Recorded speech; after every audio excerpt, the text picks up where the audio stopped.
My cousin came over from America a couple of weeks ago. She's a British citizen, but she's been living over there for decades. And she reported to me that there was a lot of confusion amongst Americans about Brexit, the recent vote by Britain to leave the European Union.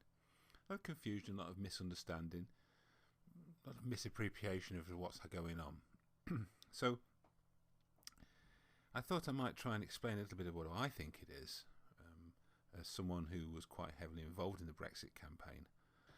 The point to remember about British politics is that we have lived through an era of what is essentially consensus politics, probably from the time of the now disgraced Prime Minister Tony Blair.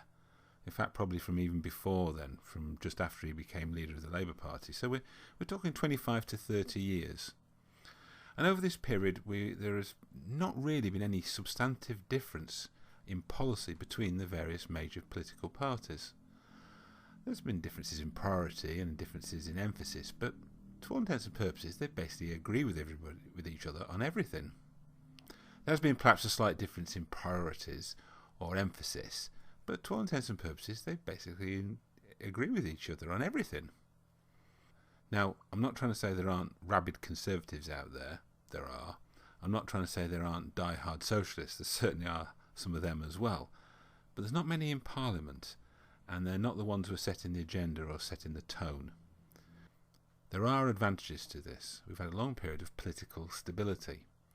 We've had a long period where there's been relatively little civil, political or industrial unrest.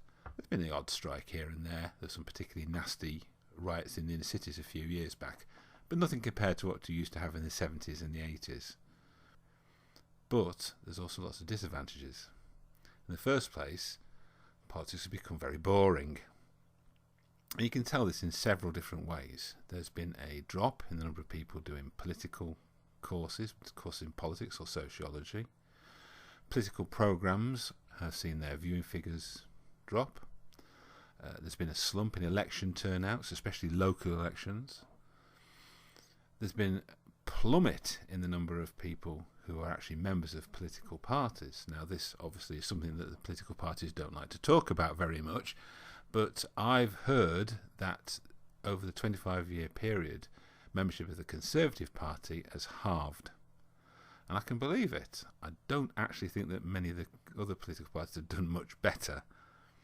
And if you think about it, this is all quite reasonable. I mean, why should you join a political party, campaign for whatever issue is close to your heart, and at the end of it find that your party and the opposition vote the same way anyway, which may not be the way that you want? I mean, what's the point of joining a political party? You might as well save the membership subs and having to attend all those boring committee meetings. So you also see that there's just this huge turn-off from politics. It's just no longer regarded as being particularly relevant, especially amongst young people. And let's face it, if you're under 30, you've known nothing but the consensus, so you think that's what politics is. Boring, out of touch, out of date, and just a talking shop. The more serious problem with the consensus, however, is that, of course, not everybody agrees with it. People are ornery, and they will insist on disagreeing with each other and being unreasonable and having different thoughts on matters. And as time has passed on, because the consensus can never satisfy everybody, the number of these people has steadily grown. And there has been this steady build-up of opposition, and it's expressed itself in a massive surge in anti-establishment feeling. Now, it's not been immediately apparent in Britain because the consensus is so all-pervasive, but it's been building there for a long time, and it found its pinnacle in the Brexit vote. People voted to leave the EU for all manner of reasons. There are some who are down-and-out nationalists. There are some who are motivated by xenophobia. They just don't like foreigners. There are some who voted for good, solid economic reasons. But the overwhelming majority are just sick and tired of the status quo. They're sick and tired of being told what they can believe and how they should believe, and basically just being taken for granted. Consider, if you are a supporter of Brexit, who represents you in Parliament? I mean, the whole weight of the British political establishment was behind the Remain campaign All the nationalist parties were solidly for Remain.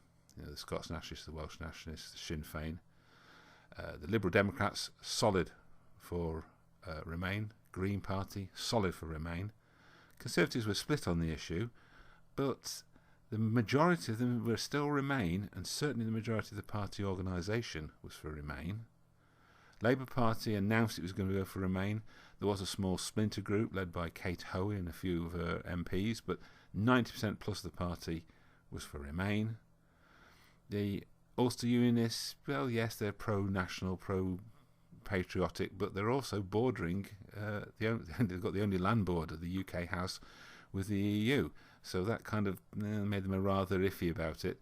The only political party that was really for leave was UKIP.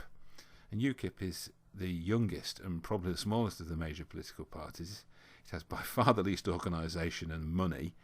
And so, they're up against, really are up against it.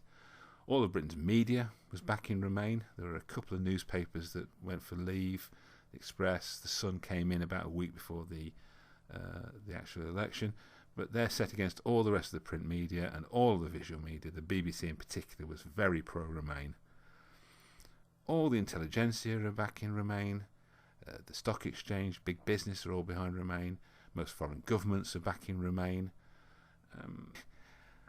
And these people just simply do not understand just how much, when they sort of accuse the Leavers of being xenophobes or little Britons or racists or whatever it is they're going to accuse us of, they just don't understand that absolutely reinforces the basic underlying message, which is we're not like that, but the fact that you think we are is another reason why I'm going to vote against you. People just wanted to give the establishment a kick in the teeth because they've been ignored for a very long period of time.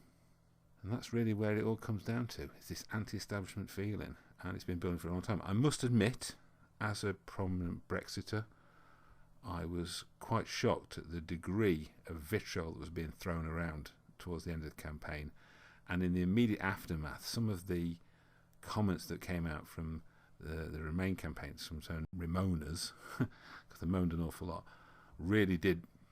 I was really quite amazed at it. I didn't think it would be as severe as that. But it just goes to show just how much out of touch the political establishment has become with ordinary people in the streets. 17 million people voted to leave the EU against the recommendation of companies, of government, of the media, of the intelligentsia. All of that was disregarded, and a lot of it was basically down to we want to give these people a poke in the eye. Irrespective of where you stand on the Brexit situation, I think even if all it's achieved has been to shake up the political establishment, I think this makes it worthwhile to do it, even that. And it has suddenly been made politics more relevant and people are more interested in it again. Liberal Democrats, their membership doubled in the 3 weeks after the vote. Admittedly, that's doubled from a very small number, but it has doubled. The Labour Party now, I think, is saying they've got 550,000 members, which I think is possibly an all-time high for them. I think the Conservatives have gained strength as well.